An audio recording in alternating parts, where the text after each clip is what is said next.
Welcome to Business Power Hour. This is normally Business Power Hour with Faith Mariah. I am not Faith Mariah, clearly. My name is Kelsey, and I am part of Team Faith Mariah. If you've ever emailed us, you have probably chatted with me. And I have some very special guests here today to talk with us about the morally gray areas in online business and kind of what their specialty has to say about it. So if you both want to introduce yourselves, let everybody know kind of who you are and what you do and what you're bringing to the conversation today. After you. Oh, sure. My name is Alyssa Hall. I am a business coach and an anti-racism consultant. I work with mainly coaches as well as like startup-sized businesses, just helping them not just have a successful business, but to do good business. And I think it's kind of hard to figure out, okay, what does that mean without stripping myself and stripping my financial stability and all of that? And how do I not follow the rules of capitalism and the patriarchy in order to be successful? So that's the work that I do in the world. Wonderful. Thank you. Thank you for being here. I love that. I'm Liz Stapleton, and I started blogging back in 2014. After I got done with law school and had a ton of student loan debt, I started in the personal finance space for blogging. And then I kept seeing a lot of people just not understanding the legal side of blogging, and, passions collided. And so around, I think 2016 is when I started educating bloggers on the legal side of things, because while it's super important, I firmly believe it doesn't need to be scary or hard. I see a lot of scaremongering in this space, not so much these days. There's a lot of really good legal people helping bloggers out these days. But back then it was like scaremongering, and I'm like, no. So that is kind of my aim with ElizabethStapleton.com. I also am the host of the Blogger Breakthrough Summit, which Faith has kindly been part of a couple times. And so that's where I help bloggers just streamline and just be more efficient with their time. I love that. And thank you for being here. It's so exciting to have you both to bring like your unique perspectives to this subject. Since I have both of you, what I'd like to kind of go ahead and do is bring together your expertise to talk about like legal implications of handling things like bias and discrimination and that sort of thing, and like what that looks like in online business, in coaching, in, building out your website and your offers and all that kind of stuff, things like what like legal and ethical considerations there are along the way for when you're trying to implement things like diversity and inclusion in how you hire and who you work with and in how you speak to them. Yeah. Liz, would you like to go ahead and I can piggyback off of you? I only ask you first since you have like the legalese. And but I try not to speak in legalese because that's not helpful for people. I will say before I dive into like answering questions, this isn't legal advice. I'm not your lawyer. I don't know the specifics of the situation. So just quick disclaimer there. So obviously, laws around the world vary, right? There's a lot of international laws. And in the US, with the Constitution, we have protected classes such as, not discriminating based on race, based on gender, things like that. That is ideal. The reality of the world we live in is a little bit, we're trying. Most of us are, I'd say. And with actually a lot of data privacy laws, there's also been some areas where they're like, you can't, just because certain states or countries have granted these rights about their data, you can't treat these people differently.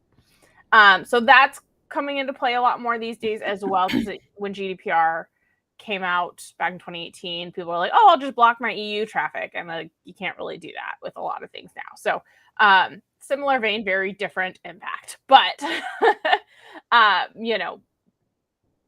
I always aim to, in my business and in sort of when I'm putting myself out there, people aren't surprised by kind of my stance on things. I include within like my emails and on my site, like social justice statements and basically I'm not going to tell anyone what to do, but I encourage them to, vote in your local elections and take part. It's important.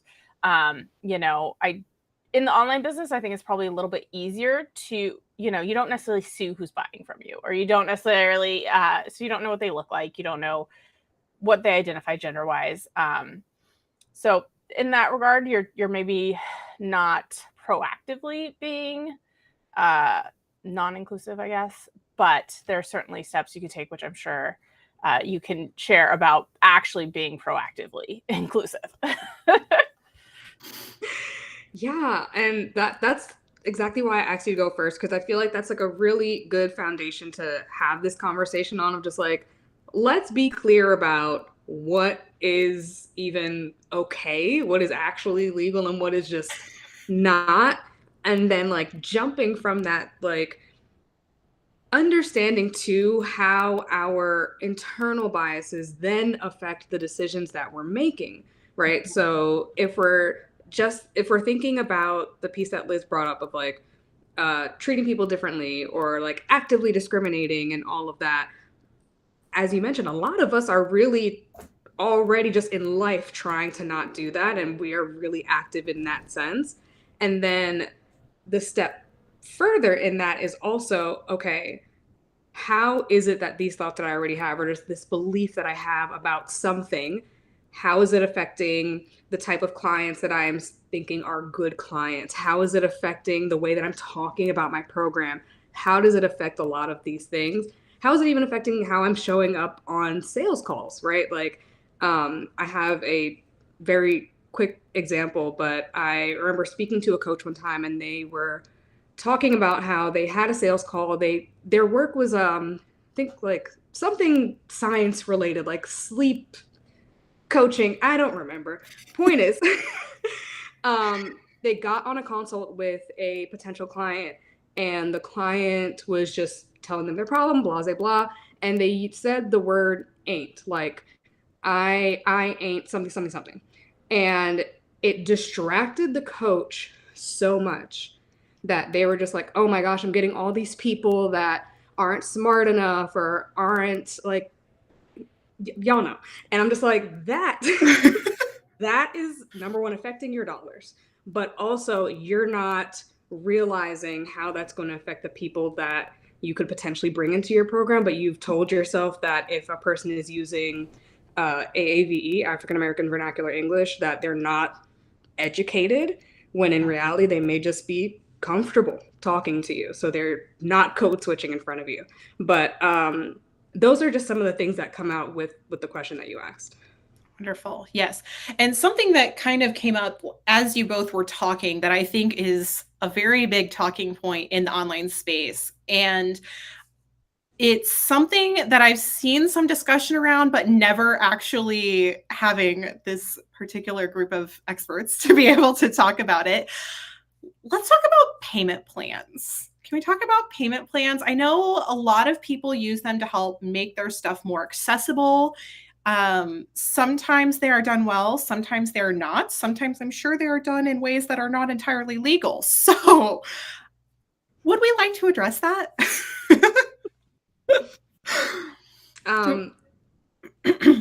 Go ahead. Because I feel like whatever you're going to say is going to be like the biggest slam dunk on what is just about to come out of my mouth. And it's mainly because I have thoughts about just ethics wise about it. But I think it's also just super important for people to even understand legally what we're allowed to do compared to what the norm is.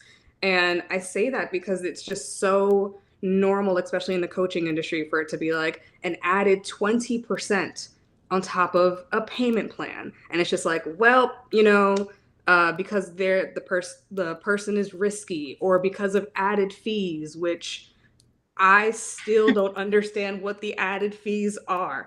But all of these different things that make it so that this is what our norm in the industry is. And it's hard to then say, or to even just like understand all the layers of beliefs and thoughts that have us making decisions from this place.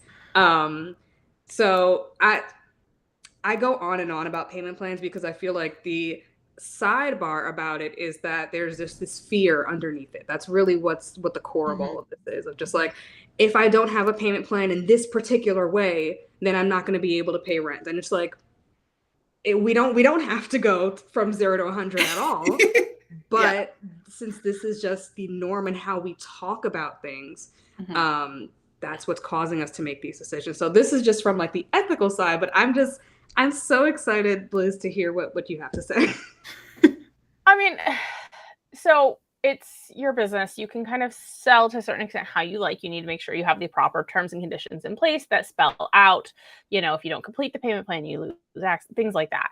I too have seen where it's like a huge cost difference between a payment plan and a pay in full. And to a certain extent, I understand it. If you're doing it to, kind of encourage the pay in full, that's one thing. If you're doing it because you don't think people are going to complete the payment plan, that's a completely another. So yes, there are additional fees, but they're not that much, right? So there's like the additional 30 cents and percentage of the Stripe fee for each payment, right? So like when I do payment plans, there's a couple bucks difference because I was like, there's some additional cost. It's not a lot. Oh my gosh, my cat. I'm so sorry. I kicked the dogs out, but the cat stayed. So I don't like making a huge difference in those. I have it, but the way I've set my business up is if you're not completing your payment plan, you're no longer getting access to the product. And so I have no problem with that, with setting it up that way and making the payment plan similar and affordable. And especially because I come from the personal finance space as a blogger. So I'm always striving to make things super affordable and accessible because everyone's financial situation is very different. And you just don't know. One of the other things I've seen more and more lately is, especially with like Thrivecart and like all the new payment options out there where they can do like Klarna and pay later and stuff, is they don't actually offer a payment plan, but they say, hey, starting at this because it's through Klarna, but they have to qualify for that. Yeah.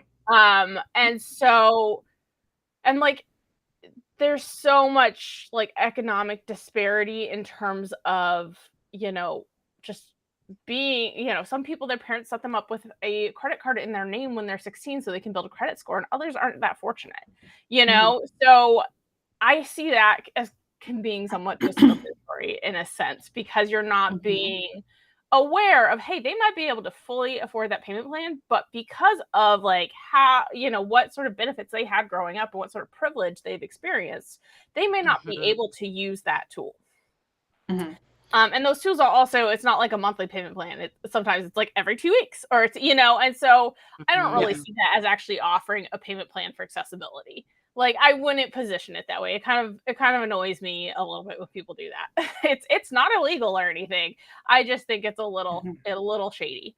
And it's a little just not being cognizant of what a payment plan can do for people. Because I have, like in the past, I've purchased things with payment plans because like, I don't have the upfront investment right now, but I can totally do that. And I can absolutely afford that every month, and I love it when I see that it's not a huge disparity, right? Because it was more like hey, my savings took a hit, I can't do that, but so just being cognizant of the financial privilege that exists in a wide array of backgrounds and where people might fall, and it doesn't mean they aren't capable of the payment plan or whatever. So that's kind of my 2 cents on that. Is just if you're banking on the extra 20% because you don't think they're going to compete the payment plan, like figure some other way to figure that out. Like just drip the course so they only get access to certain things, Yeah. It's so funny. You keep going. I'm like, I'm going to say, we're going to talk about, nope, she's got it. She's already got it. Because I think, a good point that I saw someone else make too, is that if there's that many people defaulting on your program, you have to wonder, is it a client problem or a messaging problem, or is there something that needs to be observed in your program? Why is there such a high number of defaults, and what needs to be done to ensure this, right? And I mean, I think there's a lot of things that can be put into place in your program to make sure it's valuable, make sure people are getting the support and the education that they need to want to continue. But also, like you said, doing things where, if you are concerned, if maybe it is a rare occasion that somebody defaults, but maybe you do have, okay, well, the payment plan will be dripped courses. And like after this many payments, you get this much, or after that payment, you get that, that sort of thing. So I think there's a lot of ways to go around it. And I'm really glad that you brought up the third-party processors too, because that was something as soon as we got on this topic, I'm like, how do we feel about that? Yeah. I mean, I'm not opposed, but I wouldn't like have a payment plan and then have them use that too, if that's, Right. But I'm a big proponent of payment plans. I did like a training a couple years ago where it was like, I earned 50% more revenue from a summit because I offered a payment plan on the All Access Pass. That's amazing.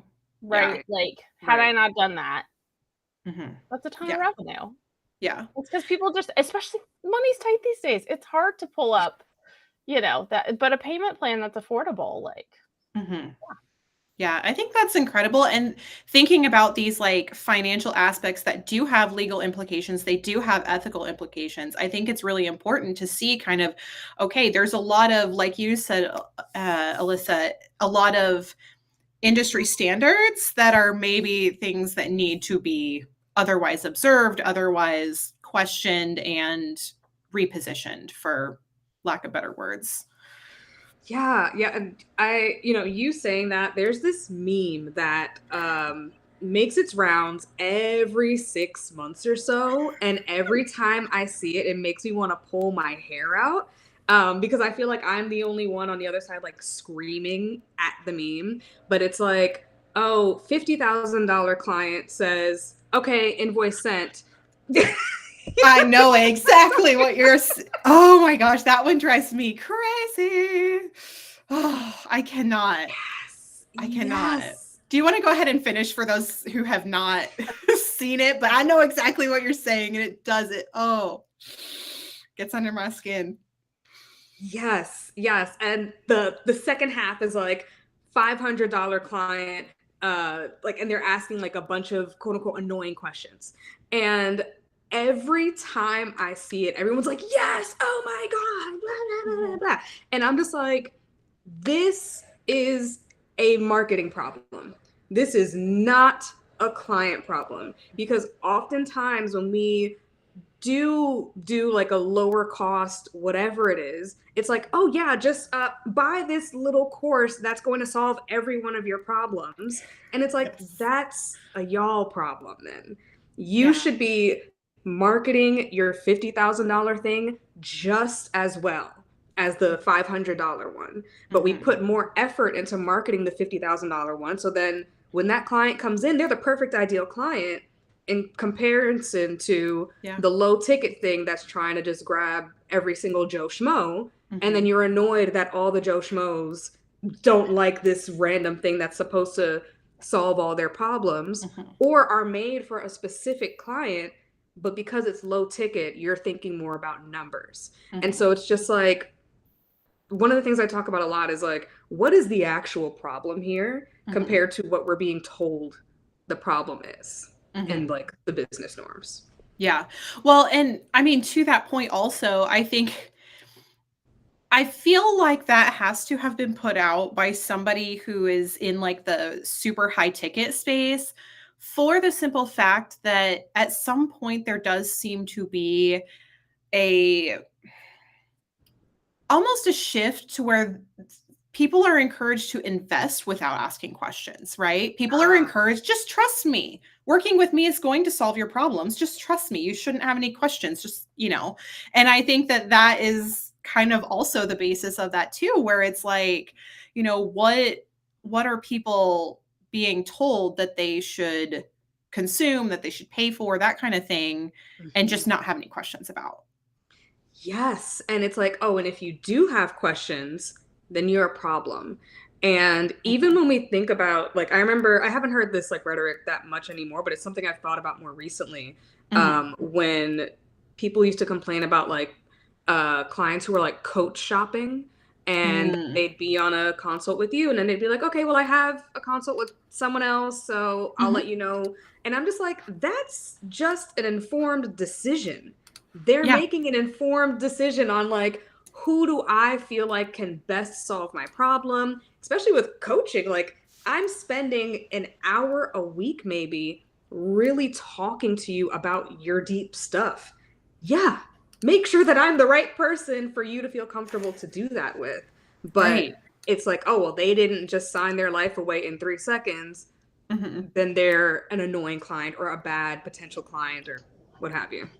Yeah. No, I fully agree with that. And it's almost like if a realtor came to you and was like, "Oh, you want to buy a house? Well, here's the house you're going to buy. It's at the top of your budget. Just trust me, it's the house for you. It's fine. You Yeah. don't need to ask any questions. You don't need to take a tour.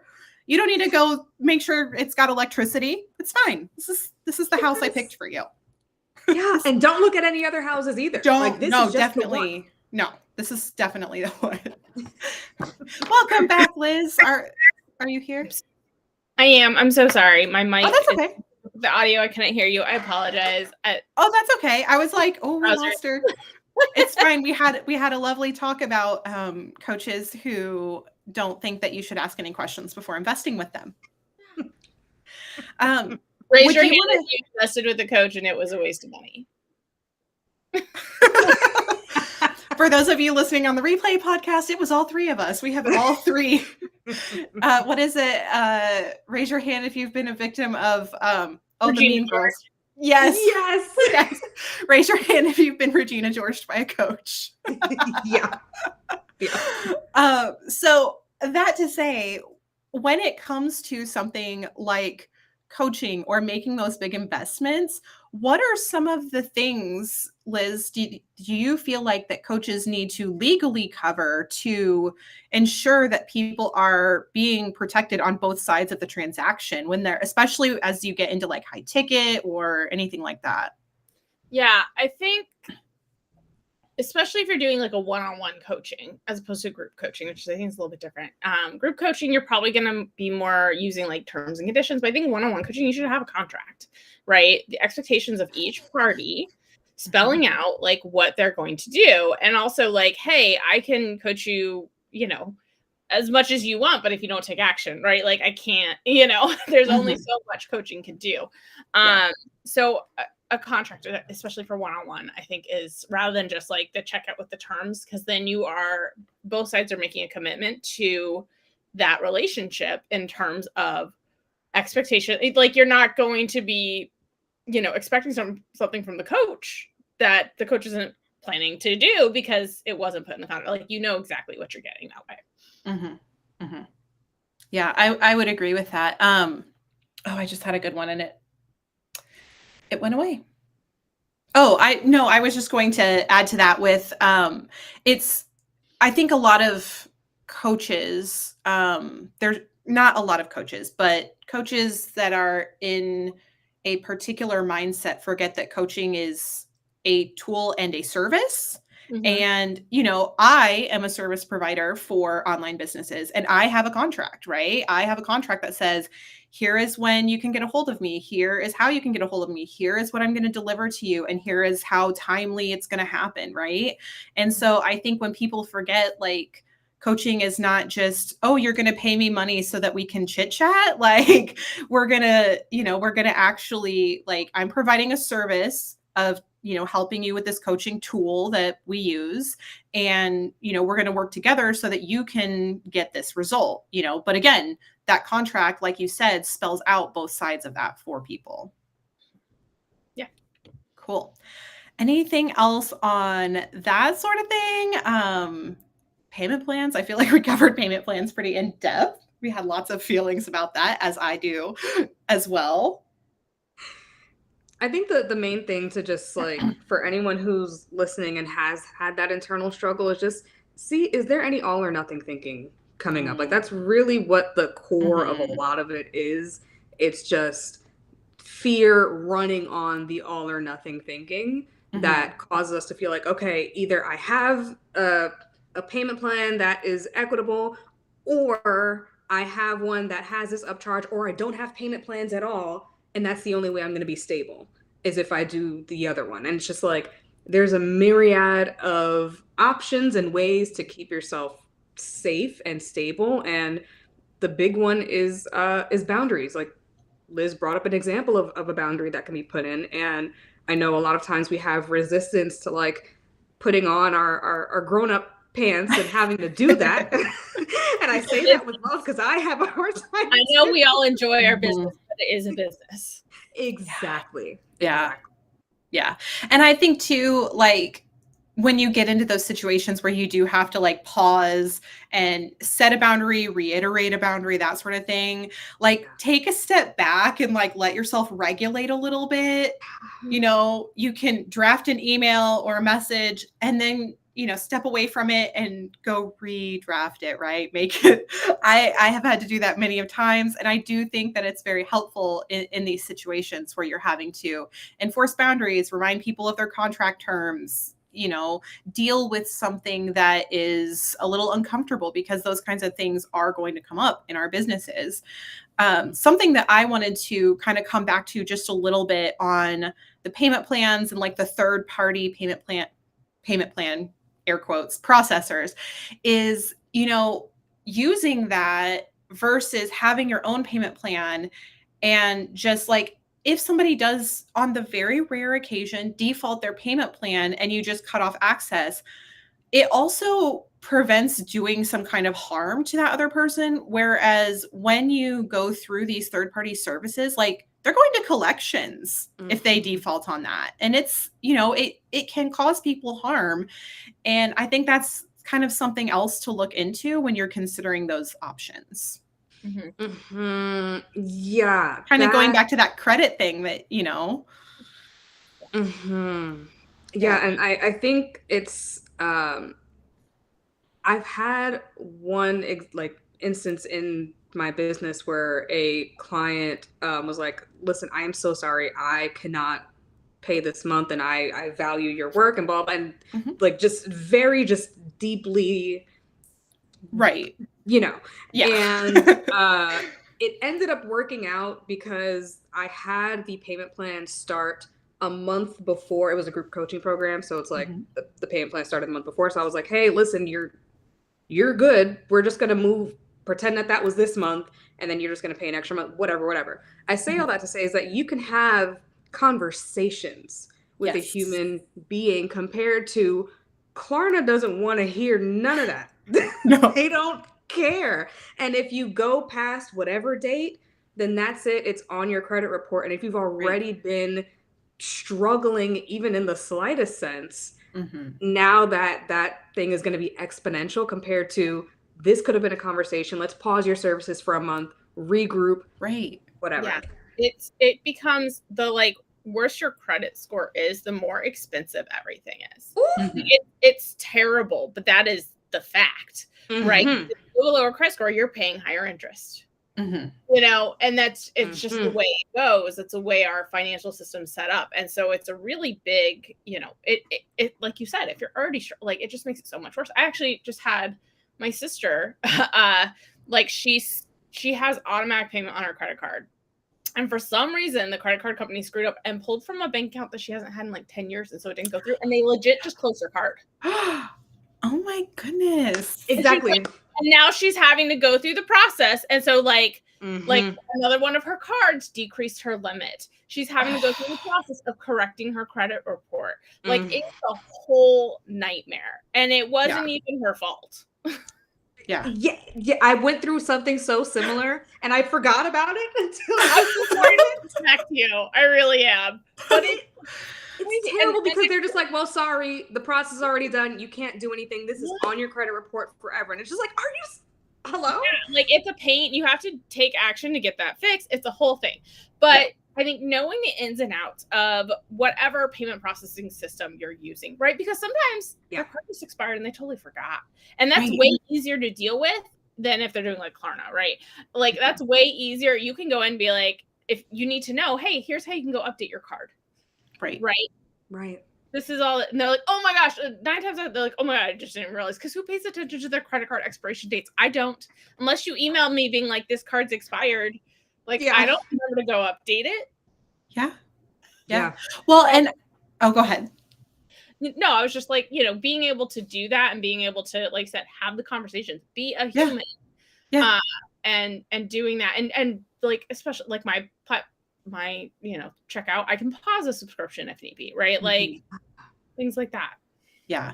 Well, even, like you said, technical glitches. For instance, like I was paying for a monthly service, my card expired, right? So it's somebody local. So she sent me a text message. She's like, hey, like your payment declined. Like you guys never decline a payment. Like it's probably your card. I'm like, oh shoot, like it is. So I updated it. But for like 3 months, we were having this issue because it wasn't saving the card. And so every single month for like 3 months, I'm like, I promise we have money. I was like, can you just like delete it and make a new payment plan? Because this is not working. But those types of things, again, like if it was some big company or something or some third-party processor, they'd be like, yeah, okay, your card's expired and it didn't save. I'm so sure. Yes. So I love, go ahead. Did you have something to add? Oh, no, I'm just like, yes, this is all, yeah. Yes. I would love to shift gears because I know we've kind of talked about like where your guys' stuff overlaps. Would either of you like to talk about specific to your niche, what kinds of morally gray areas we see, some things to look out for, some precautions to add to your business, that sort of thing?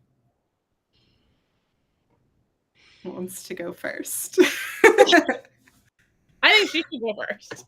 I feel like because mine, it's like how comfortable you are with risk, but I feel like yours is a little more like really gray. Yeah, it's really weird and kind of hard, honestly, because there are a lot of things just in not just business norm, but then online business norm and then coaching norm. And I feel like the deeper that we get, the more things feel super rigid in terms of like, oh, this is just how it is. But also taking a step back and saying like, oh, this is a little weird. This is a lot of weird, actually. And I always default to the payment plan situation because I'm just like, we are still yelling and screaming and having back and forths about these things after all these years. But also, I just think it boils down to kind of what I had touched on before of just like, what are we saying or what are we believing about what makes a good client or what makes someone just a good client. Like I've heard so many different times of just, oh, I'm going to raise my prices so that I can get more qualified leads. And I'm like, that I wish people on the podcast could see your face because your face is exactly. It's like that TikTok sound that goes, brother, ew. And it's like, if we there's so many core things that we need to understand, like, what am I actually saying by saying this? I am actually saying that someone who has less access to capital is not going to take this seriously. And every time I think about that, I'm just like, y'all know, like college scholarships, free rides exist. Right. And they graduate and they do their thing and whatever. It has nothing to do with how much a person has paid for a thing to make it serious or not. It's more so how much they value the result or value the thing. And that is, again, boiling down to like, what's the actual problem here? The actual problem here is marketing. And instead of solving that problem, we're going to do things like raising prices, removing accessibility things, removing things that will make things equitable so that we don't have to look at the actual problem, which is marketing. It's almost like in that instance, it kind of makes me think that you don't want to put someone, it's a belief in yourself too, of you're like, well, if they don't have a whole lot of access to capital and they're investing in me and I can't provide that result. Right? Ooh. Ooh, that's big. Whereas if I have someone that can like to throw this money, like doesn't ask questions, I'm not as worried about the result they're going to get because I know they'll be. Oh, that was good. I've never even thought about it from that perspective.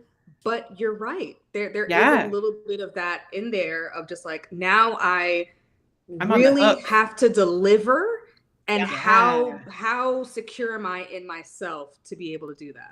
And what my offer does. Yeah. Yeah. Ooh. Ooh. That was good.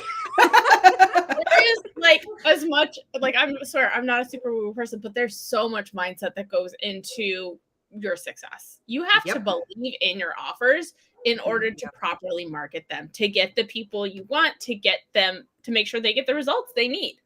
Like it all ties together. Yeah. Right.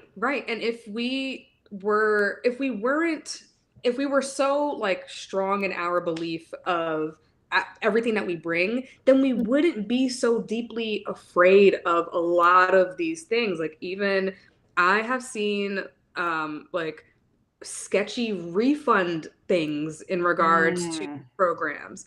And I understand, like, if you've provided the service, then things are a little bit different, but it's like, I have heard stories of people entering week 1 of the program saying, this is not for me. And it was a painful only program, saying, this is not for me. And then the coach refused to give them their money back. And it's just like, because it wasn't what you had advertised, number one. Number two, in regards to accepting me into the program, you know what's in the program better than I do. So you shouldn't have said yes to me to begin with. It's just, it's a lot of just stuff. Yeah. But again, if you were really doing that work of, am I secure in this? Does this actually do what I want it to do? A lot of those other problems that we're so fearful of, that are so normal in regular business, because they don't care, they have volume, we wouldn't have to keep copying those practices here. Yeah. And that's a whole other thing, is the application process. You've got to be really cognizant of the questions you're asking to ensure. Let's talk about that. You know, you're not diving into those areas, right? You need to ask the questions that you need to ask to make sure they're the right fit, but you need to make sure you're not discriminating. Like that can be a real fine line to walk. If you are running some sort of program, group coaching or otherwise, that has an application process, you need to be careful about the things you're asking, because you will interpret them, right? And how you, based on your experience and what your sort of, you know, as you've spoken, what your default is that you don't even realize is your default. Yeah. That is really good. Do you have or want to share some examples of things to stay away from, or to like be a little careful about? I mean, so like, obviously you can't ask things like, what's your rate? I mean, you could, I guess, but you can't, I almost wouldn't, because you don't, if you've got that like internal, you know, compass that is crooked, you know, which you don't realize. I mean, but there's studies, right, of like someone, if they just didn't put their first name on a resume, or if they changed the name on a resume to be more of a specific, you know, race or whatever, and like the resume passing the first round versus not, even though they're identical.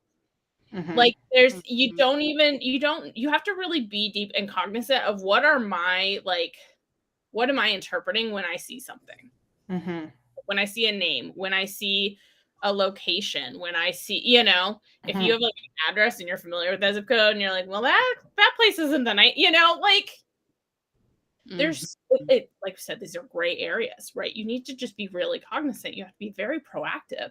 So if you're going to have an application, like you need to ask more, I think, about like, what are they looking to achieve, rather than where are you located? What's your name? What's your gender? What's your rate? Whatever. Right. You know, what are you looking to achieve? What have you done so far? What is your biggest fear? Like, those are great questions to ask if they're going to be right for your program. Sure. Can I? Oh, go ahead. Like, they'll need an email address, but do you really need to know their address? Like, when they check out, sure, because maybe you want to send a gift. Like, if you want to go that route, but in the application process, no.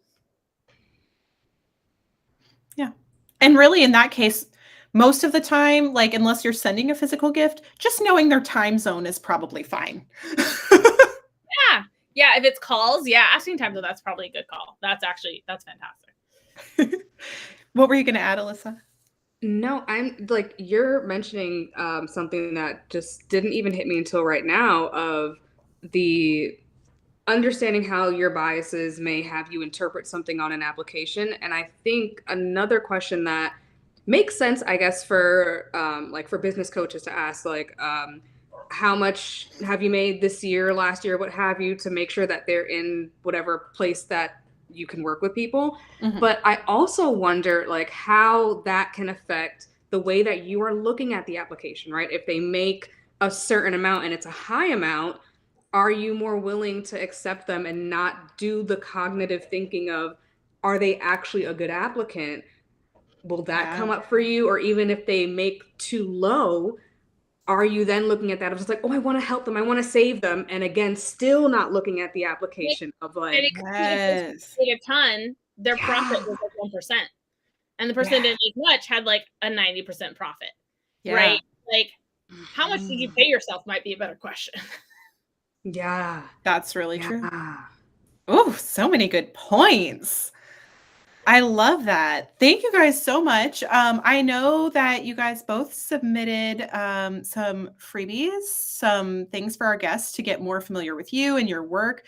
Do you want to share a little bit about that? Or if you have something else that you want to share that you haven't already submitted, please feel free if you want to share about that, where people can learn more about you and the work you do and how to work with you and get to know your stuff. Do you want to go first? Oh, sure. Doesn't matter. Yeah, the freebie that I have is an audio course called Become the Patriarchy's Worst Nightmare. And I love the little title. When I came up with that title, I was like, oh, that was good. I did that. But it really just walks through all of the different ways that the patriarchy and capitalism have, I don't want to say infiltrated, but that's the only word that's coming to my mind, but how it is such a core mainstay in business. So there's like an episode on power, an episode on fear, like all of these different things that attach to our mindset and how it shows up for us, as well as just a couple of tips here and there to try to know when that's showing up for you, as well as to hopefully do something different. Yeah, and I just have to add, I think you had another audio course previous to that that I got from you and really, really love. So Alyssa's audio courses, they're not just like, like a couple minutes of something or other, right? Like her stuff is really good. So definitely go check out the audio course. We're going to have all the links in the show notes of the podcast and the blog post for this episode. So definitely go and grab that, go follow her, get to know her work and her stuff. Thank you. Awesome. What about you, Liz? So I don't know that I submitted something specific just because my life's been really, really crazy the last couple weeks. That's okay. But when your dad just decides to have open heart surgery, Oh. like crazy when I tell you. But if you just go to elizabethstapleton.com/resources, I've got all sorts of goodies there. I've got a free workshop, checklist, ebooks, all sorts of good stuff. So you can just go to elizabethstapleton.com/resources and you'll find all that there. Awesome. And we will, again, make sure to put that in the show notes and share all of that. Any final thoughts for anybody doing this kind of work, for wanting to really just make sure that they're operating according to their values, operating according to legal terms, like all that kind of stuff? Any like final closing, here's my last thoughts, anything like that? Well, I loved what one of you guys mentioned earlier is take a step back. When someone says something to you or is upset about something in your business, don't you can draft something, but don't send it. Take a step back, Yeah. right? Because it could Yeah. be, they're really stressed about money and they thought they canceled the subscription and they forgot. So double check. Did you receive something? Did something not go through? Do your due diligence, be the grown up. I'm not saying our customers are like the toddlers, but in that instance, they're not necessarily thinking rationally sometimes, or they're coming more from an emotional place. And so you need to step back and not match that emotion. You need to come from a more rational, let me think through this. Did this get covered? What is the actual underlying issue here? And is that, aligning with my, beliefs and biases and things like that. Did I make a mistake? Because sometimes you do. And own up to that. Like, take responsibility if you make a mistake. It's okay. But take a step back. Be rational. Respond to emotion with as much compassion and ration as you can. It's a very, very lawyer answer. Like, let's be rational. Let's think it through. I love it. I mean, it's a good answer for everyone, of course, but it's, like, of course, that sounds very fitting. How about you, Alyssa? Yeah, I think the biggest thing for me is to just kind of hopping onto that. Whenever you hear any type of business advice, business norm, whatever you think you should be, quote unquote, doing, just pause and check in with you, right? It may be someone who you really, really like, and someone who you really admire, and they're like, this is the way to XYZ. If that doesn't resonate with you, that may just be their way, right? Yeah. And it's not going to work for you if you are sitting here trying to contort yourself into something that doesn't feel good, and allow yourself to say it doesn't feel good. Because I hear a lot of people saying like, oh, this method or this thing that my coach said, it doesn't feel right. But that's just me just being afraid of success. I'm just like, that could be there, but also it could just be your internal compass. And let's just allow yourself to just believe you, and then find a different way to achieve the same result. I think I have an episode on the podcast of like only one right way. Like, that is a core tenet of white supremacy culture and the patriarchy, of just belief in only one right way. There are a ton of ways to do things. So allow yourself to say, this doesn't really feel good. Let me find something else. I love it. I love it. Thank you both for being here, for sharing your expertise. We really appreciate you guys coming on and just, letting people know that there are other ways, that there are better ways, and it doesn't always have to look the same for every business, but, there are ways to do this comfortably and to make sure that everybody gets what they came for, whether to your programs or your coaching or just your business in general, making sure that people are getting served and that your expertise is being shared. So thank you for everybody who is watching. I cannot see on the stream who was watching or commenting, but we will also be posting the replay on the podcast, on the blog in the next week or so, and we will see you soon. Thanks for having me. Thank you.